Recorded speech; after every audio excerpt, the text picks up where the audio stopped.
नाज़रीन को मेरा सलाम। आज का मौदूआ एनालिसिस और डिज़ाइन के बारे में है। तो एनालिसिस क्या है और डिज़ाइन क्या है, इसके दरमियान फ़र्क क्या है। तो सबसे पहले जानेंगे कि एनालिसिस होता क्या है। रीइंफोर्स कंक्रीट डिज़ाइन में एनालिसिस में हमें एक यूनिक आंसर मिलता है, यानी ये भी मुख्तलिफ अप्रोच है क्वेश्चन को सॉल्व करने के लिए।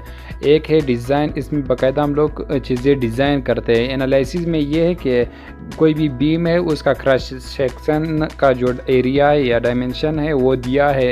एरिया ऑफ स्टील कितना यूज़ हुआ है किसी भी बीम में वो भी हमें गिवन होती है। उसकी वैल्यू कहाँ पे स्टील प्लेस किया है वो भी गिवन है। इफेक्टिव डेप्थ क्या है, डेप्थ ऑफ कंप्रेशन ब्लॉक क्या है, मुख्तलिफ चीज़ें दी गई है। हम लोगों ने सिर्फ रेजिस्टेंस मालूम करना है या उसका जो बेरिंग नॉमिनल मोमेंट है इस बीम का वो हम लोगों ने मालूम करना है। तो उसके आसान फार्मूला है कि ए एस का फार्मूला भी अलग है, मोमेंट का फार्मूला भी अलग है। अगर डेप्थ ऑफ कंप्रेशन ब्लॉक नहीं दिया था तो उसका फार्मूला भी आसान है। उसे सिर्फ फार्मूले में वैल्यू पुट करेंगे तो हमें जो आंसर मिलता है वो एक यूनिक आंसर मिलता है, यानी एक आंसर मिलता है। सब जितने भी स्टूडेंट वो ये एनालिसिस का क्वेश्चन करे तो उसका आंसर सेम मिलेगा।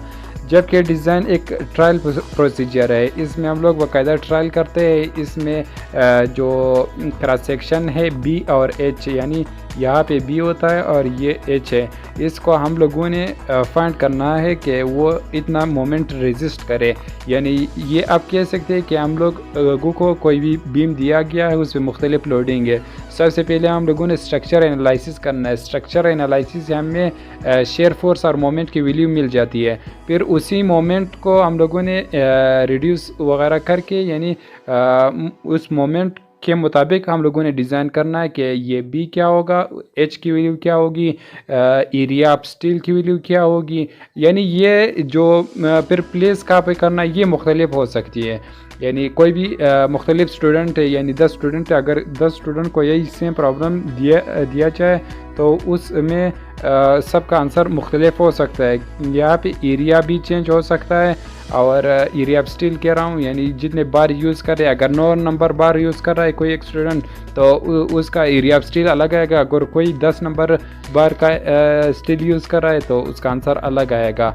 और ये बी और एच का अप्रोच भी अलग हो सकता है। यानी ये आप कह सकते हैं कि डिज़ाइन में यूनिक आंसर नहीं आता और ये ट्रायल बाय ट्रायल प्रोसीजर है, यानी एक स्टेप में नहीं हो सकता। जबकि एनालिसिस एक स्टेप में होता है। डिज़ाइन ये है कि ट्रायल बाय ट्रायल प्रोसीजर है, आपने मुख्तलिफ ट्रायल करना है, फिर आपने एरिया ऑफ स्टील कैलकुलेट करना है। यहाँ पे भी क्वेश्चन सॉल्व करेंगे एनालिसिस का, फिर डिज़ाइन का एक क्वेश्चन सॉल्व करेंगे। तो इससे एनालिसिस का क्वेश्चन अभी सॉल्व करेंगे तो इससे आपको मालूम होगा कि एनालिसिस किस तरह के क्वेश्चन होते हैं। जबकि design trial by trial procedure होते हैं तो उसका भी एक क्वेश्चन सॉल्व करेंगे डिज़ाइन का। तो इसका शॉर्ट यानी खुलासा ये था डिज़ाइन एनालिसिस और डिज़ाइन में। और डिज़ाइन में हम लोगों ने ये भी कैलकुलेट करना कि कितना एरिया ऑफ स्टील यूज़ करें कि वो जो स्ट्रक्चर एनालिसिस हम लोगों ने मोमेंट कैलकुलेट किया उसको रेजिस्ट करें। तो ये थी डिज़ाइन और एनालिसिस के बारे में। अभी इसका क्वेश्चन सॉल्व करेंगे। तो अभी एक क्वेश्चन सॉल्व करेंगे एनालिसिस का। यहाँ पे वही फार्मूले यूज़ करेंगे जिसका हम लोगों ने पहले डिराइव किया। ये हम लोग कर रहे हैं सिंगली रीइंफोर्स बीम के लिए। तो सिंगली रीइंफोर्स बीम के लिए हम लोगों ने डिफरेंट फार्मूलाज डिराइव किए हैं। Reinforcement ratio, area of steel, depth of compression block, maximum reinforcement ratio. तो अभी उसको किस तरह यूज़ करेंगे वो अभी इस लेक्चर में जानेंगे। तो आपने प्रॉब्लम को समझना है। तो प्रॉब्लम क्या कह रहा है कि रेक्टेंगुलर बीम, यानी आपको इससे मतलब ये कि ये समझ में आना चाहिए कि रेक्टेंगुलर बीम है तो इसका क्रॉस सेक्शन भी रेक्टेंगल होगा। तो उसका जो वेब है बी वो 10 इंच है और हाइट 25 इंच है। यहाँ पे आप देख सकते हैं यहाँ से लेकर यहाँ तक वेब है तो ये कितना है 10 इंच है। और यहाँ पे वेब कितना है, web depth H, web 10 inch है और डेप्थ 25 इंचेस है।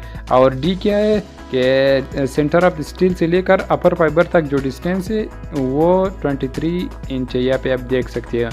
और फिर reinforce with 3 number 8 bar. 3 number 8 बार से क्या मतलब है कि 3 नंबर 8 बार यूज़ हुआ है। तो इससे मतलब ये है कि बार का जो डाया है वो 8 है और कितने नंबर यूज़ हुआ है, 3 नंबर। इसको इस तरह भी लिखा जाता है 3 नंबर 8 बार। और कंक्रीट का जो कंप्रेसिव जो फोर्स स्ट्रेंथ है वो 4000 psi है या 4 KSI, दोनों बराबर है। 4000 psi या 4 KSI। और जो कंप्रेसिव स्ट्रेंथ भी होता है वो 28 डेज पे हम लोग टेस्ट करते हैं, तो उसका रिजल्ट यहाँ पे दिया है। और यील्ड स्ट्रेंथ ऑफ स्टील क्या है, वो 60,000 psi है या 60 KSI है, यानी ग्रेड ऑफ स्टील 60 KSI है। हम लोगों ने क्या फाइंड करना है, determine the nominal and design moment, यहाँ पे मालूम ये करना है। तो हमें ये सिर्फ एक ही वैल्यू देगी, यानी यूनिक आंसर देगा। हम लोगों ने इस जो क्रॉस सेक्शन है उसका जो नॉमिनल मोमेंट है, यानी कितना मोमेंट ये बर्दाश्त कर सकता है, अगर 3 नंबर 8 बार हम लोग यहाँ पे प्लेस करें, डेप्थ इफेक्टिव डेप्थ इतना हो, डेप्थ इतना हो, तो ये सारी चीज़ें क्रॉस सेक्शन की डिटेलिंग दी है। इसका हम लोगों ने मोमेंट मालूम करना है, यानी डिज़ाइन मोमेंट और ये नॉमिनल मोमेंट, यानी कितना मोमेंट ये बियर कर सकता है। तो अभी कैलकुलेशन सॉल्व करेंगे। क्या मालूम करना है, नॉमिनल मोमेंट यानी ये डायमेंशन एरिया ऑफ स्टील है, कितना मोमेंट ये बर्दाश्त कर सकता है ये बीम, ये मालूम करना है। फिर हम लोगों ने डिज़ाइन मोमेंट मालूम करना है, यानी कितने पे हम लोगों ने डिज़ाइन करना है। और एक्चुअल कैपेसिटी क्या है, यानी इस मोमेंट की हम लोगों ने डिज़ाइन कितना करना है, यानी इससे अगर ज़्यादा हो, डिज़ाइन मोमेंट से अगर ज़्यादा हो तो वह बीम फेल हो जाएगा। तो सारी चीज़ें गिवन है, तो सॉल्यूशन की तरफ जाते हैं। हम लोगों ने सबसे पहले एरिया ऑफ स्टील मालूम करना। एरिया ऑफ स्टील किस तरह मालूम करते हैं कि नंबर ऑफ बार्स, यानी नंबर ऑफ बार जितने नंबर है, 3 नंबर बार यहाँ पे यूज़ हुए, तो नंबर ऑफ बार को हम लोगों ने मल्टीप्लाई करना है एरिया ऑफ 8 नंबर बार, यानी कौन सा नंबर बार यूज़ हुआ, 8 नंबर बार, तो हम लोगों ने एरिया ऑफ 8 नंबर बार से मल्टीप्लाई करना है। तो ये बेसिक फार्मूला है कि टोटल एरिया ऑफ स्टील क्या होगा, AS is equal to number of bar. कितने नंबर ऑफ बार यूज़ हुए, 3 नंबर बार यूज़ हुए, तो 3 मल्टीप्लाई बाई, और किससे मल्टीप्लाई करना है, area of 8 number bar. 8 number bar का एरिया क्या है, 0.79। ये अकॉर्डिंग टू ACI कोड में ये मेंशन है कि 8 नंबर बार का डाया 0.79 इंच स्क्वायर होगा। तो number of bar multiply by area of 8 number bar, तो 0.79 से मल्टीप्लाई करूँगा तो आंसर मुझे मिलेगा इंच स्क्वायर में, तो वो मिल जाता है 2.37 इंच स्क्वायर। ये एरिया ऑफ स्टील मिल गया, यानी यहाँ इस क्रॉस सेक्शन में जितना एरिया यूज़ हुआ है उसका एरिया ऑफ स्टील यूज़ हुआ उसका हम लोगों ने एरिया कैलकुलेट किया। तो बहुत ही बेसिक है कि number of bar into area of given जो डाया है उसका हम लोगों ने मल्टीप्लाई करना है नंबर ऑफ बार से। तो अभी मैंने कैलकुलेट करना रीइंफोर्समेंट रेशो। रीइंफोर्समेंट रेशो इसलिए लाजमी है कि हम लोगों ने ये भी देखना है कि जो स्टील प्रोवाइड किया है वो विद इन रेंज है या नहीं, या मैक्सिमम और मिनिमम के दरमियान है या नहीं। तो इसके लिए रीइंफोर्समेंट रेशो का फार्मूला है rho is equal to AS divided by effective area BD। Effective area BD इसे कहा जाता है। वैल्यू पुट करेंगे, AS की जगह 2.37 पुट करेंगे, B की जगह जो कि क्वेश्चन में गिवन है 10 इंच और D की जगह 23 इंच पुट करूँगा। तो ये मैंने वैल्यू पुट की 0.0103 आ गया रीइंफोर्समेंट रेशो, जो कि इस क्रॉस सेक्शन में यूज़ हुआ है। और इसका कोई यूनिट नहीं क्योंकि ये रेशो है। तो हम लोगों ने सबसे पहले एरिया ऑफ स्टील मालूम किया, फिर रीइंफोर्समेंट रेशो मालूम किया। अभी मिनिमम रीइंफोर्समेंट रेशो भी मालूम करेंगे और मैक्सिमम रीइंफोर्समेंट रेशो भी मालूम करेंगे। तो मिनिमम रीइंफोर्समेंट रेशो का एक फार्मूला है, वो हम लोग जानते हैं, हम लोगों ने डिराइव भी किया है कि जो मिनिमम रीइंफोर्समेंट का रेशो है वो 3 into FDC square root of FDC divided by FY greater than और equal to 200 divided by FY। इसमें वैल्यू पुट करेंगे, इसमें जो भी मैक्सिमम वैल्यू दे उसको हम लोगों ने लेना है। तो FDC की जगह हम लोगों ने 4000 पुट करना है और FY की जगह 60,000 पुट करना है।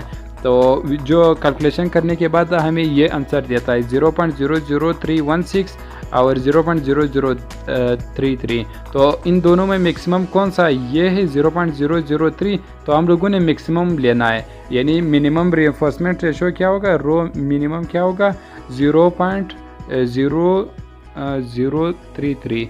तो तो ये हम लोगों का मिनिमम रीइंफोर्समेंट रेशो होगा। अभी मैक्सिमम रीइंफोर्समेंट रेशो का कैलकुलेशन करेंगे। उसका फार्मूला हम लोगों ने डिराइव किया सिंगली रीइंफोर्स बीम का, तो उसमें सिर्फ वैल्यू पुट करेंगे। तो उसका फार्मूला क्या था, 0.85 beta 1 F dead C divided by F Y into ये E U divided by E Y plus E T.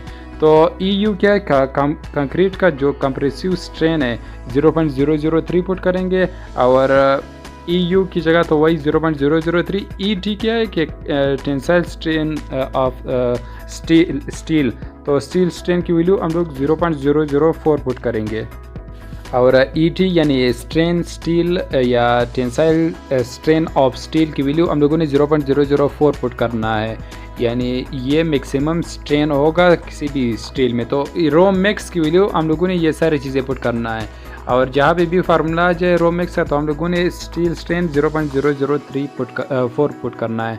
और कंक्रीट का जो कि अजम्पशन ऑफ ACI कोड है उसमें भी हम लोगों को मेंशन है कि कंक्रीट का स्ट्रेन 0.003 होता है। तो कैलकुलेशन और कैलकुलेटर में पुट करने के बाद हमें रो मैक्स की वैल्यू मिल जाती है 0.0206 मिल जाती है। और हम लोगों ने ये कंडीशन सेटिस्फाई करना है, ये कंडीशन को देखे कि जो हम लोगों का रिक्वायर्ड रो है या जो यूज़ हुआ है रो रीइंफोर्समेंट रेशो यूज़ हुआ है वो मिनिमम से ज़्यादा होना चाहिए उसकी वैल्यू, और मैक्सिमम से कम होना चाहिए। रो जो यूज़ हुआ है रीइंफोर्समेंट रेशो वो रो मिनिमम से ज़्यादा होना चाहिए और रो मैक्सिमम से कम होना चाहिए। तो ये कंडीशन सेटिस्फाई करना है। तो अगर ये कंडीशन सेटिस्फाई नहीं हुआ तो जो स्टील यूज़ हुआ है वो अकॉर्डिंग टू द जो भी मोड है उसके मुताबिक यूज़ नहीं हुआ, या सेफेस्ट मोड के मुताबिक यूज़ नहीं हुआ। तो ये कंडीशन सेटिस्फाई करना है। तो रो मिनिमम की वैल्यू क्या है 0.003, वो हम लोगों ने पुट किया। और रो जो कि हम लोगों ने इससे पहले स्लाइड में हम लोगों ने कैलकुलेट किया रो यानी area of steel divided by effective area, तो वो आ गया 0.0103 आया। यहाँ पे देखिए कि जो ये वैल्यू है ये रो मिनिमम से ज़्यादा है, तो यहाँ तक हम लोग कंडीशन सही है। अभी देखना है कि रो मैक्सिमम से ये वैल्यू कम है या नहीं।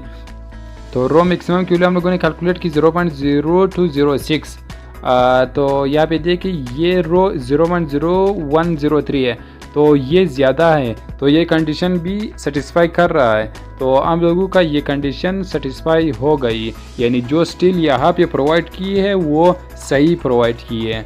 तो अभी हम लोगों ने एरिया ऑफ स्टील भी कैलकुलेट किया, रो मिनिमम यानी डक्टिलिटी चेक भी किया, इसको डक्टिलिटी चेक भी कहते हैं इसको। तो ये डक्टिलिटी चेक भी सेटिस्फाई हुआ। अभी हम लोगों ने डेप्थ ऑफ कंप्रेशन ब्लॉक मालूम करना है। तो डेप्थ ऑफ कंप्रेशन ब्लॉक कितना होगा उसका फार्मूला हम लोगों ने डिराइव किया है। तो उसका उसका फार्मूला यूज़ करेंगे ASFY divided by 0.85 F∆C into B। तो सारी वैल्यू गिवन है, वैल्यू पुट करने के बाद हमें ए की वैल्यू यानी डेप्थ ऑफ कंप्रेशन ब्लॉक की वैल्यू मिल जाती है 4.18 इंच। और अभी हम लोगों ने न्यूट्रल एक्सिस यानी अपर फाइबर से लेकर न्यूट्रल एक्सिस तक जो डिस्टेंस है उसको सी कहते हैं, वो उसका वैल्यू मालूम करेंगे। तो उसका भी एक फार्मूला था कि आसान सा फार्मूला कि A is equal to beta 1 C, ये फार्मूला पुट करेंगे। तो इस फार्मूला यूज़ करेंगे, C अकेला रहेगा, B पे या शिफ्ट होगा तो डिवाइड होगा। तो या फिर फार्मूला ये बन जाता है C is equal to A divided by beta 1। तो A की वैल्यू B की 1 है, लेकिन बीटा 1 की वैल्यू वो तो कांस्टेंट है, वो नहीं मिली है। इसके मुताबिक भी मेरा एक लेक्चर है, अगर बीटा 1 आपको समझ में नहीं आता तो आपने वही लेक्चर ज़रूर देखना। तो बीटा 1 की वैल्यू अगर कंक्रीट यानी ये इस पे डिपेंड करता है, कंक्रीट के स्ट्रेंथ पे, कंप्रेसिव स्ट्रेंथ पे डिपेंड करता है बीटा 1 की वैल्यू। अगर कंक्रीट का कंप्रेसिव स्ट्रेंथ 4000 हो या उससे कम हो तो हम लोगों ने बीटा 1 की वैल्यू यूज़ करनी 0.85।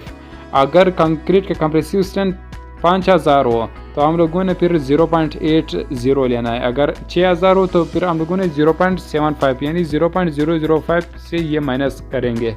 तो अभी हम लोगों का जो कंक्रीट का कंप्रेसिव स्ट्रेंथ यूज़ हुआ है वो 4000 PSI है। तो हम लोगों ने बीटा 1 की वैल्यू 0.85 यूज़ करनी है। तो डिवाइड करने के बाद C की वैल्यू हमें मिल जाती है 4.92 इंच मिल जाती है।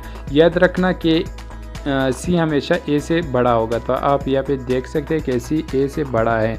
अभी हम लोगों ने नॉमिनल मोमेंट कैपेसिटी यानी ये जो डायमेंशन वगैरह दी है ये कितना बियर कर सकता है मोमेंट, तो उसके लिए मोमेंट नॉमिनल मोमेंट के लिए फार्मूला यूज़ करेंगे। नॉमिनल मोमेंट का फार्मूला भी हम लोगों ने डिराइव किया। सारी चीज़ें डिराइव हम लोगों ने सिर्फ पुट करना है, ये हमें यूनिक आंसर देगा। और ये एनालिसिस का क्वेश्चन है तो डिज़ाइन का थोड़ा लंबा प्रोसीजर है उसका। तो ये फार्मूला यूज़ करेंगे ASFYD - A/2 और सारी चीज़ें गिवन है, वैल्यू पुट करना है। यहाँ पे एज की जगह 2.37, FY की जगह 60,000 पुट करें तो PSI में वैल्यू मिलेगी, अगर यूनिट्स में मिलेगी। अगर 60 KSI तो फिर ये KSI में वैल्यू मिलेगी। यहाँ पे 60,000 यूज़ नहीं किया बल्कि 60 KSI यूज़ किया, तो यूनिट कन्वर्जन है इसमें सिर्फ। और D की जगह 23 - A की जगह तो वही 4.18 डिवाइडेड बाई 2, फार्मूले का 2 है। तो कैलकुलेशन के बाद ये मिल जाती है 2973.40 किप इंच मिल जाती है। हम लोगों ने कन्वर्ट करना है किप फीट में, तो आपने सिंपली 12 से मल्टीप्लाई करना, डिवाइड करना है। तो इंच में है तो इंच से फीट में जाना है, फीट में फिर डिवाइड करेंगे 12 से। तो जो इस बीम का गिवन का सेक्शन था उसके मुताबिक जो डिटेलिंग दी गई थी, तो फिर इतना मोमेंट बियर कर सकता है वही बीम जिसका क्रॉस सेक्शन डायमेंशन अगर डेप्थ 25 इंच हो, इफेक्टिव डेप्थ 23 इंच हो, 3 नंबर 8 बार यूज़ हुआ हो, वेब 10 इंच हो, और तो इसकी कैपेसिटी यानी मोमेंट कैपेसिटी 247.78 किप फीट होगी, यानी इतना मोमेंट ये बर्दाश्त कर सकता है। ये तो हम लोगों ने नॉमिनल मोमेंट कैलकुलेट की, लेकिन हम लोग इंटरेस्टेड है कि डिज़ाइन मोमेंट क्या होगा। याद रखना कि डिज़ाइन मोमेंट की वैल्यू नॉमिनल मोमेंट से कम होगी, क्योंकि हम लोग स्ट्रेंथ रिडक्शन अप्लाई करते हैं, उससे फिर उसकी वैल्यू कम आएगी। और जो हम लोग ये सारी डिज़ाइनिंग या एनालिसिस कर रहे हैं ये अल्टीमेट स्ट्रेंथ मेथड के मुताबिक कर रहे हैं, जिसमें हम लोग लोड को एम्पलीफाई करते हैं और स्ट्रेंथ को रिड्यूस करते हैं by using strength reduction factor. तो अभी स्ट्रेंथ रिडक्शन फैक्टर की वैल्यू फाइंड करेंगे, यानी पाई की वैल्यू फाइंड करेंगे। तो इसके लिए मैं एक ट्रायंगल लेता हूँ। तो इसके लिए मैंने वही जो मैंने पहले इस लेक्चर में बताया कि अजम्पशन ऑफ ACI के मुताबिक जो स्ट्रेन यूज़ होता है, यानी plane section before and after bending remain same, और जो स्ट्रेन का जो वेरिएशन है वो लीनियर है। तो लीनियर की वजह से हम लोग वही अजम्पशन से, इस तरह लीनियर है तो वही अजम्पशन यूज़ करेंगे। ऊपर क्या है, कंक्रीट है, तो कंक्रीट से क्या प्रोड्यूस है कि ये तो पहले इनिशियल शेप है, आफ्टर बेंडिंग या लोडिंग की वजह से कंक्रीट कुछ इस तरह बेंड होगा, लीनियरली स्ट्रेन इसमें चेंजेस आएंगे, तो वो चेंज हम लोग लीनियर लेते हैं। तो अपर फाइबर से लेकर न्यूट्रल एक्सिस जहाँ पे स्ट्रेन की वैल्यू 0 हुआ था, डिस्टेंस C है, ये पहले लेक्चर में भी मैंने समझाया और बाकायदा इसके मुख्तलिफ फार्मूले ड्राइव किए, वही यूज़ करेंगे। तो यहाँ पे कंक्रीट का स्ट्रेन होगा EU, और यहाँ पे स्टील स्ट्रेन होगा ET या ES या इप्सिलॉन S। यहाँ से लेकर यहाँ तक डिस्टेंस D है, तो ये डिस्टेंस क्या होगा, D - C। ये उस लेक्चर में जिसमें मैंने फार्मूलेज डिराइव किए। तो अगर ये आपको समझ में नहीं आ रहा है तो आपने वही लेक्चर देखना है। तो ये वैल्यू हमें इस ट्रायंगल या जो अजम्पशन ऑफ ACI है वो यूज़ करना है। तो इससे हम लोग फाइंड करेंगे सबसे पहले स्टील स्ट्रेन यानी ET की वैल्यू क्या होगी, फिर पाई ET की मदद से पाई हम लोग कैलकुलेट करते हैं। हमेशा जब भी आपने पाई कैलकुलेट करना है तो उससे पहले आपने ET भी कैलकुलेट करना है। ET कैलकुलेट करने के बाद फिर डायरेक्ट आप पाई या स्ट्रेंथ रिडक्शन फैक्टर की वैल्यू आप फाइंड कर सकते हो। तो यहाँ पे भी मैं यही सिमिलर ट्रायंगल टेक्निक यूज़ कर रहा हूँ, ET की वैल्यू मालूम करूँगा। तो ET डिवाइडेड बाई यानी सिमिलर ट्रायंगल टेक्निक किस तरह होगा, ET यानी इप्सिलॉन T डिवाइडेड बाई यानी इस ट्रायंगल का बेस क्या है ET, इसको मैंने डिवाइड करना है परपेंडिकुलर से, इसी ट्रायंगल के परपेंडिकुलर से, तो D - C, फिर इक्वल टू करना है। सिमिलर ट्रायंगल टेक्निक यही है। फिर इक्वल दूसरे ट्रायंगल का बेस क्या है EU डिवाइड बाई उसी ट्रायंगल का परपेंडिकुलर C। तो इक्वेशन कुछ इस तरह बनता है। सिमिलर ट्रायंगल टेक्निक, दोनों ट्रायंगल को हम लोगों ने कंपेयर करना है। तो E T divided by D minus C is equal to E U divided by C. तो हम लोगों ने ई टी कैलकुलेट करना, तो ये दूसरी तरफ शिफ्ट होके इक्वेशन ये बनेगा। आप देख सकते हैं यहाँ पे मैं इक्वेशन बता रहा हूँ कि ये इक्वेशन बन गया। इक्वेशन क्या बना, E T is equal to E U into D minus C divided by C. कहाँ से आया, इसका डेरिवेशन बाकायदा मैंने किया है पहले लेक्चर में। तो सिर्फ वैल्यू पुट करेंगे, ई यू की जगह 0.003 एग्जम्पशन ऑफ ACI के मुताबिक, और डी भी गिवन है, सी भी गिवन है। यहाँ से हमें ई टी की वैल्यू मिल जाती है 0.010110। यहाँ पे आपने ये भी देखना कि ये जो एक ग्राफ था पाई का, अगर ये वैल्यू 0.005 से ग्रेटर थी तब हम लोगों ने स्टैंडर्ड रिडक्शन फैक्टर 0.9 यूज़ करना। अगर ये वैल्यू, ये कैलकुलेटेड वैल्यू अगर 0.002 से लेस थी तब हम लोगों ने 0.65 या 0.75 यूज़ करना। अगर ये वैल्यू 0.005 और 0.002 के दरमियान है तब हम लोगों ने इक्वेशन यूज़ करना। तो यहाँ पे ये जो वैल्यू मिल गई ई टी की वैल्यू, ये मिल गई 0.0110, तो ये 0.005 से भी ग्रेटर है, तो हम लोगों ने फिर डायरेक्ट स्टैंडर्ड रिडक्शन फैक्टर इतना यूज़ किया। ये भी मैंने एक लेक्चर में बाकायदा इसका ग्राफ से समझाया है। तो ये वैल्यू यूज़ करनी है। फिर हम लोगों ने क्या करना है कि जो हम लोगों ने इससे पहले नॉमिनल मोमेंट कैलकुलेट किए, नॉमिनल मोमेंट को हम लोगों ने पाई से मल्टीप्लाई करना है। तो पाई से मल्टीप्लाई करने के बाद हमें डिज़ाइन मोमेंट मिल जाती है या डिज़ाइन मोमेंट कैपेसिटी मिल जाती है। तो उसी मोमेंट को हम लोगों ने सिर्फ पाई से मल्टीप्लाई करना है। तो यहाँ पे देख सकते हैं उसी मोमेंट को मैंने पाई से मल्टीप्लाई किया, तो ये जो वैल्यू मिल जाती है 223 किप फीट मिल जाती है, यानी 223 किप फीट मिल जाती है, जो कि नॉमिनल मोमेंट से हमेशा कम होती है क्योंकि स्ट्रेंथ को हम लोग रिड्यूस करते हैं। जो नॉमिनल मोमेंट थी 247.78 और जो डिज़ाइन मोमेंट हमें मिल गई 223 किप फीट हमें मिल गई। तो ये हम लोगों ने एनालिसिस का एक क्वेश्चन सॉल्व किया, सिर्फ फार्मूले में वैल्यू पुट करके हमें नॉमिनल मोमेंट और डिज़ाइन मोमेंट की वैल्यू मिल गई। नेक्स्ट जो प्रॉब्लम है वो डिज़ाइन के मुतालिक करेंगे। तो डिज़ाइन एक अलग है, बहुत ही अलग है, वो इसमें वेरिएशन देता है, यानी आंसर मुख्तलिफ आ सकता है, जबकि एनालिसिस में सेम आंसर आ सकता है। तो टेक केयर ऑफ़ योरसेल्फ।